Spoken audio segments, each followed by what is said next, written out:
Shalom Bacha, je voudrais vous raconter une super histoire que j'ai écoutée aujourd'hui. C'est l'histoire de l'année.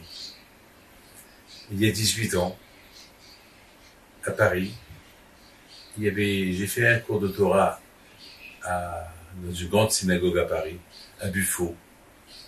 Et après la prière, tout le monde qui passe pour recevoir de brachot. Il y a deux jeunes filles qui passent.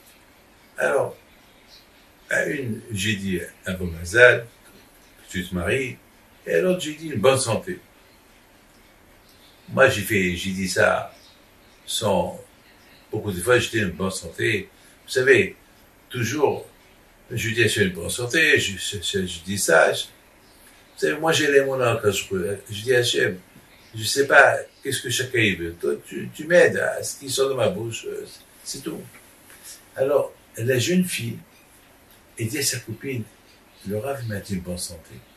Et à toi, t'as dit un bon mazal. Tiens, pourquoi elle m'a dit ça? Elle a dit, ça fait le bracha. Non. Je suis allé faire des analyses. Elle a fait des analyses. Et malheureusement, ils ont trouvé chez elle la grave maladie. L'autre, elle s'est mariée dans la même année. Grâce à Dieu, cette fille-là qui était malade, après 18 ans, Baruch Hashem, elle s'est mariée. Après 18 elle a guéri.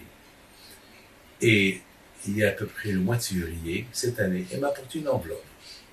Une grosse enveloppe. Elle m'a dit, j'ai fait un vœu, que si je guéris, je vous apporte cette somme. J'ai fait la aliyah, mais dans ma tête, je vous apporte cette somme.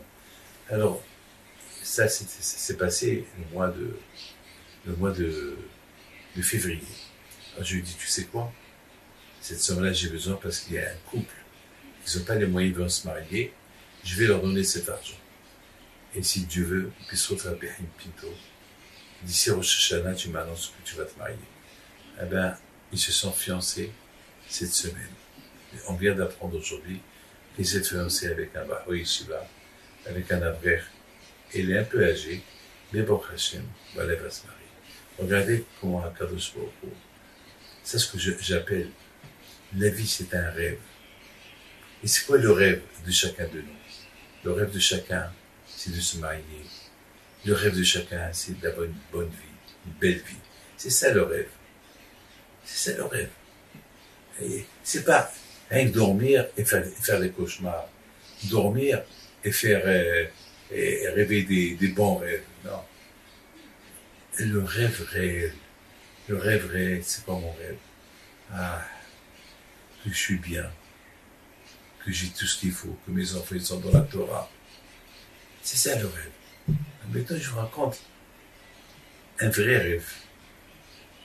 Un vrai rêve. Il y a une femme qui était chez moi à Paris. Je l'ai écoutée il y a quelque temps. Et cette femme-là,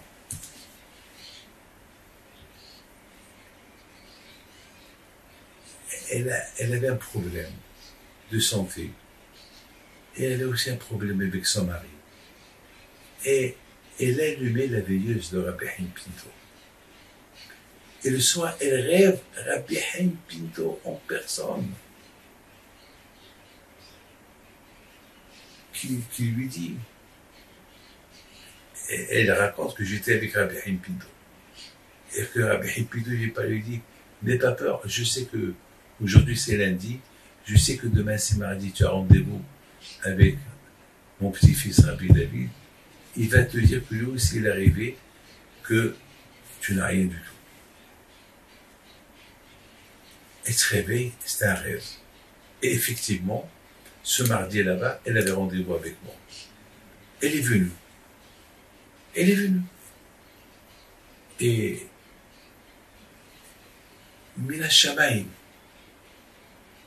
je lui dis, j'ai commencé à dire, Hachem, il m'a mis dans ma bouche une phrase. Et c'est quoi? Alors, tu fais des beaux rêves? Tu as fait un beau rêve? pas un prophète. Mais c'est Hachem qui m'a mis ça dans ma bouche.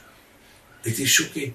Il m'a dit, Rabbi David, hier soir, j'ai rêvé de ton grand-père, qui m'a dit que j'ai rien du tout, et il m'a dit que, voilà, que tu as rendez-vous avec mon petit-fils, il va te dire que tu n'as rien du tout.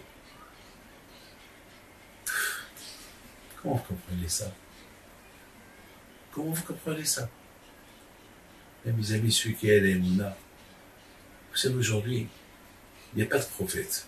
On n'a pas des prophètes qui nous disent quoi faire. Aujourd'hui, il y a des messages. Il y a des messages. Que je nous envoie des messages. Des messages à travers. On voit quelque chose. Alors, par exemple, moi une fois, je recevais des gens et j'ai entendu des gens qui étaient dehors qui parlaient des voyages. Qui parlaient des voyages. Et je voyage. Lorsqu'ils sont rentrés chez moi, je leur ai dit, eh ben, ne pas voyager. C'est comme ça. Un message. Il me dit, ben, il ne faut pas voyager maintenant. Effectivement, grâce à Dieu, parce que le jour qu'il devait prendre l'avion, il avait une crise cardiaque. Il aurait été dans l'avion, il serait mort. C'est des messages. Mes amis, que le bon Dieu vous protège et vous donne la santé et la bracha. Amen.